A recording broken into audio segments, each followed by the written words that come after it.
non, tout s'est bien passé. On a eu quelques petits, même pas de soucis, mais j'ai calé 2 fois hier, une fois tête à queue, des petites choses qui sont tout à fait normales pendant un rallye du Condro. Mais ça va vraiment très très vite et on est en plein bagarre avec Chris Meek. Et voilà, le parcours est très très piégeux, mais on essaye. Vous avez combien d'avance ici? Une douzaine de secondes maintenant. Et le parcours est particulièrement rapide cette année du fait que le sol est plus sec? Oui, le parcours est très rapide, mais c'est ça aussi qui est dangereux parce que tu roules en plein slick. Je veux dire, il y a parfois 2-3 km qui c'est très très très sec et d'un moment à l'autre, tu tombes à nouveau dans l'humide, dans le gras et c'est compliqué.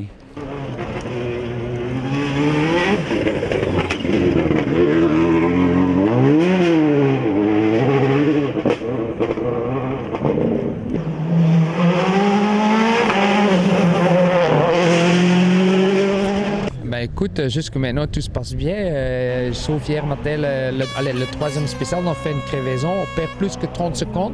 On était 9e, on est revenu jusqu'à la troisième place et pour le moment, on est en train de gérer.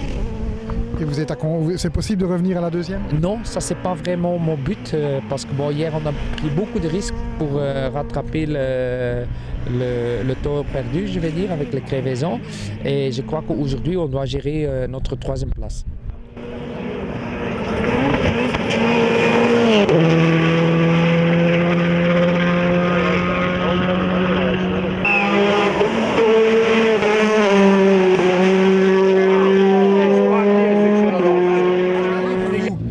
Très bien, jusque maintenant on fait une course presque parfaite. Aujourd'hui très sage, c'est très très piégeux, plus piégeux qu'hier. Mais voilà, notre but c'était Peter et on l'a passé, on est 3 secondes devant. Donc on va essayer de garder la 4e place au général et finir le rallye. Oui bien sûr, hier c'était vraiment très très rapide et ça reste quand même gras à certaines places et c'est ça qui est piégeux, c'est qu'on est beaucoup plus vite et on peut se faire surprendre beaucoup plus rapidement. Donc c'est un rallye ça reste le rallye du Condro, ça reste difficile. Mais aujourd'hui c'est vraiment très très gras.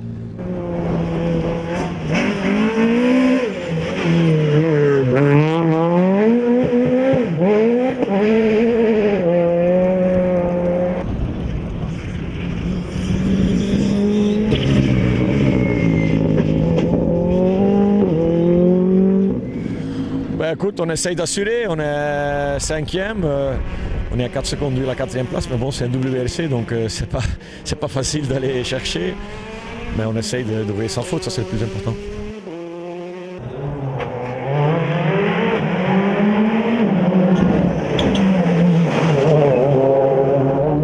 Le rallye c'est pas facile parce qu'on a eu pas mal de problèmes. Bon, la voiture, je pense pas qu'elle était réglée pour un Condro hier matin.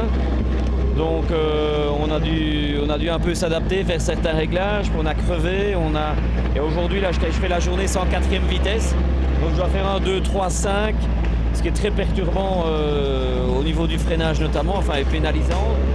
Donc voilà, maintenant on fait notre bonhomme de chemin. Malgré tout ça, on est 6e, donc si on peut terminer comme ça, je signe tout de suite.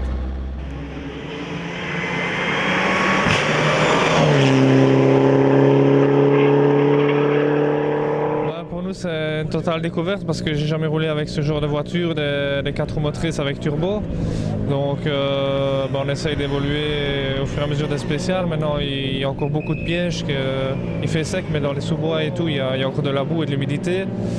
Donc on essaye de rouler, et de ne pas se faire piéger, de ne pas faire d'erreur et aller jusqu'au bout du rallye à notre position.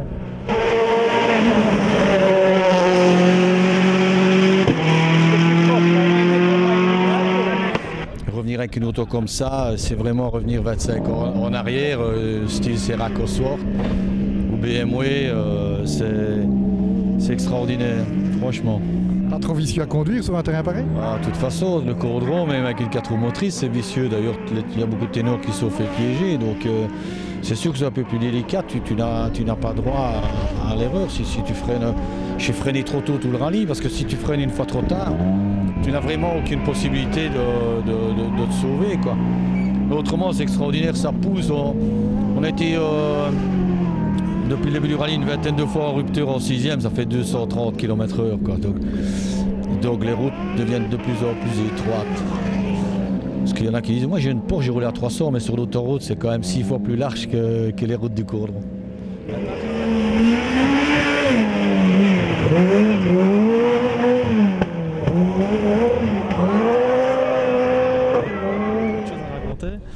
Alors on est parti calme parce que bon, il y avait Olivier Collard qui était là en début de rallye, qui clairement lui connaît bien le tracé, connaît bien son auto. Donc voilà, nous on apprenait l'auto, le tracé je connaissais 80%, je connaissais pas du tout. Donc on est parti relativement calme, on est resté dans le bon train pour pas se laisser trop distancer, le temps de bien apprendre. Essayer d'éviter pas mal de pièges. Malheureusement dans la première spéciale déjà d'entrée de jeu, on tombe derrière Marc Sreel qui a crevé. Environ 1 km ou 2 avant l'arrivée et il ne nous voit pas, donc il nous tient jusqu'à l'arrivée, donc on perd déjà pas mal de temps là. Et puis après ça, on refait un peu notre course tranquillement. Une crevaison dans Modave qui nous coûte un peu plus d'1 minute, donc de nouveau tout ce qu'on avait reconstruit a été reperdu.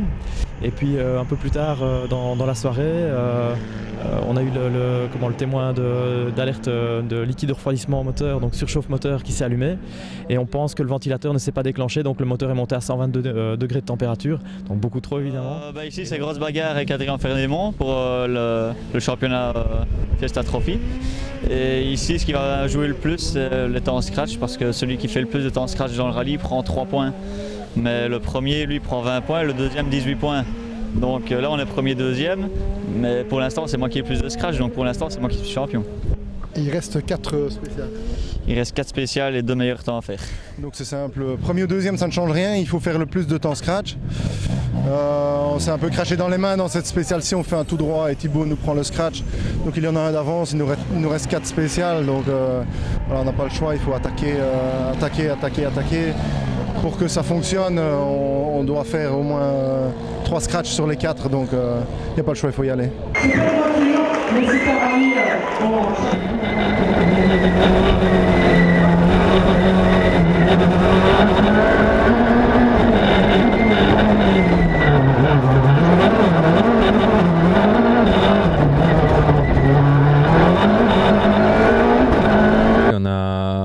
On a l'impression qu'avec un grand soleil, c'était beaucoup plus facile. Et tout compte fait, non, quand on voit le déchet au final du rallye, c'est vraiment beaucoup plus piégeux.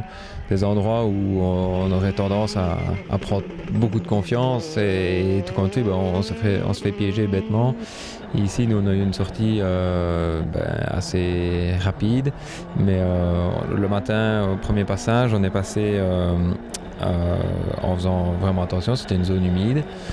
Au deuxième passage, on a pris beaucoup plus de confiance. On avait quand même une boucle avec la voiture, donc au niveau des réglages et tout ça, on était beaucoup mieux aussi. Donc on arrive plus vite, on passe un sommet à fond et à l'entrée du bois, la zone commençait à sécher. Donc on prend aussi encore un peu plus de confiance, donc on va un petit peu plus loin, donc un peu plus vite, un peu plus loin.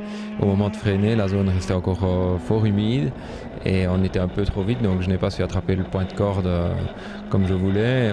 On arrive en extérieur de route et à l'extérieur de route, il y avait des petits plots en béton, donc on attrape un petit plot avec la roue arrière arrachée et on fait un petit tonneau. Mais la cabriole n'est pas impressionnante, ce qui est vraiment difficile à gérer et bon à apprendre, c'est l'amélioration du tracé avec le soleil.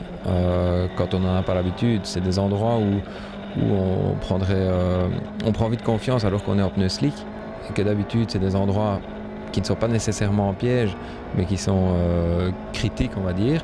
Mais on s'est quand même freiné parce qu'on a des pneus mixtes ou pluie, suivant les conditions du Condro. Ici, on était en slick partout et les endroits qui restent humides sont 2 fois plus lents qu'en temps normal parce qu'on est en pneu slick et pas en pneu mixte. Donc voici, ici on arrive sur le dessus du sommet, plus sec.